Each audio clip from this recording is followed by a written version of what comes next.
If you are having trouble hearing dialogue, and by that I mean someone speaking in a TV show or in a movie, and you have a subwoofer, the problem could be the subwoofer volume level.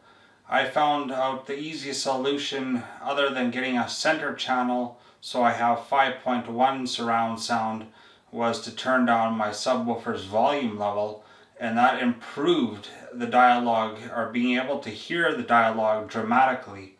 So that's the easiest, cheapest solution if you're having problems hearing dialogue where people are talking in TV shows or movies. Now obviously the other solution would be to get a center channel and then have 5.1.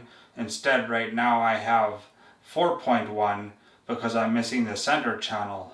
But the center channel could set me back anywhere from $300 to $500, and I don't really have money for that, but I did find a solution to that. Some of the newer TVs and DVD players do have an enhanced dialogue setting in them, but mine do not, so this is what I did.